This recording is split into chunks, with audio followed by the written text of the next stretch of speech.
नमस्कार। बीपीएससी की विशेष विद्यालय अध्यापक और एएसओ परीक्षाओं से जुड़ी एक बहुत बड़ी और ज़रूरी खबर आई है। तो चलिए इस विश्लेषण में ओएमआर शीट और आंसर की से जुड़े हर ज़रूरी अपडेट को एक-एक करके समझते हैं। तो शुरुआत एक बहुत ही अच्छी खबर से करते हैं। देखिए, बीपीएससी ने जो वादा किया था वो निभाया है। तय समय पर अपडेट्स जारी किए गए हैं, जिससे इस पूरी प्रक्रिया पर उम्मीदवारों का भरोसा जाहिर है और भी मजबूत हुआ है। आज की इस पूरी चर्चा को हमने 5 जरूरी हिस्सों में बांटा है। सबसे पहले बात करेंगे कि आयोग ने अपना वादा कैसे पूरा किया। फिर देखेंगे कि अभी पोर्टल पर क्या-क्या उपलब्ध है। इसके बाद जानेंगे कि उम्मीदवारों को तुरंत क्या कदम उठाने हैं। फिर समझेंगे कि ओएमआर शीट इतनी जरूरी क्यों है और आखिर में नजर डालेंगे कि अब आगे क्या होने वाला है। तो चलिए सबसे पहले उसी वादे की बात करते हैं जिसे आयोग ने पूरा किया है और जिसने इस पूरी प्रक्रिया को एक नई रफ्तार दी है। जैसा कि वादा किया गया था, 6 अप्रैल को क्लास 6 to 8 की आंसर की जारी कर दी गई।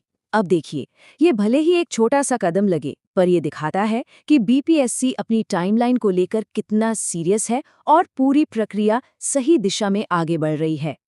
तो अब सवाल ये उठता है कि उम्मीदवारों के लिए पोर्टल पर असल में क्या-क्या उपलब्ध कराया गया है। चलिए इस पर एक नज़र डालते हैं।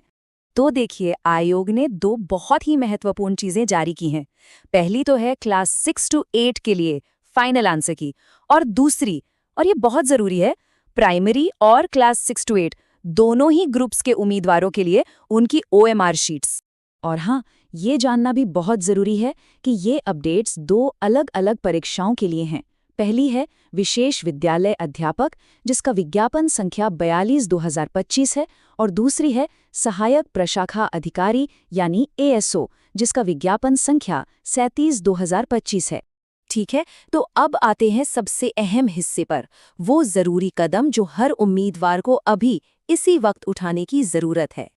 अब इन तारीखों पर खास ध्यान देने की ज़रूरत है। अपनी ओएमआर शीट डाउनलोड करने और अगर उसमें कोई गड़बड़ी है तो उस पर आपत्ति दर्ज कराने के लिए 7 अप्रैल से 13 अप्रैल तक का ही समय दिया गया है।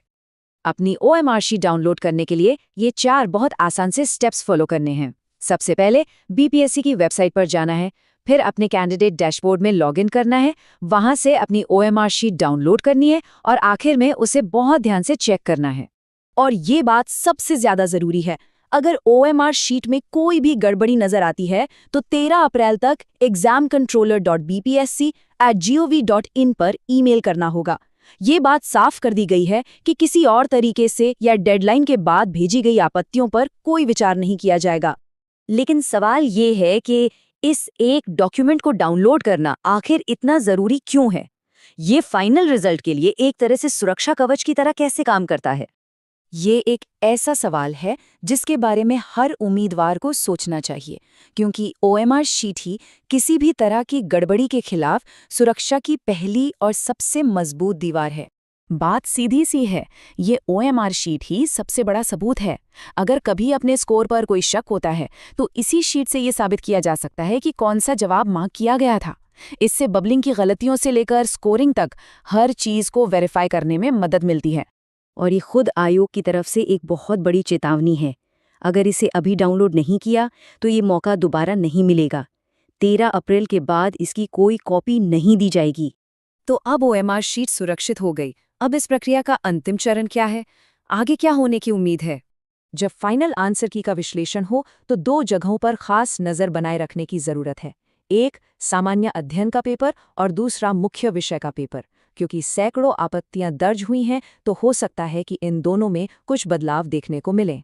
तो अब ये प्रक्रिया अपने अंतिम पड़ाव के करीब है और पूरी उम्मीद है कि ये जो आपत्ति और डाउनलोड की विंडो है, इसके बंद होने के तुरंत बाद अंतिम परिणाम भी जारी कर दिए जाएंगे। और अंत में एक बड़ा सवाल यही है कि इतनी सारी आपत्तियों के बाद जब फाइनल आंसर की आएगी तो उसमें आखिर कितने बदलाव देखने को मिलेंगे, क्योंकि ये बदलाव कई उम्मीदवारों के नतीजों पर सीधा असर डाल सकते हैं।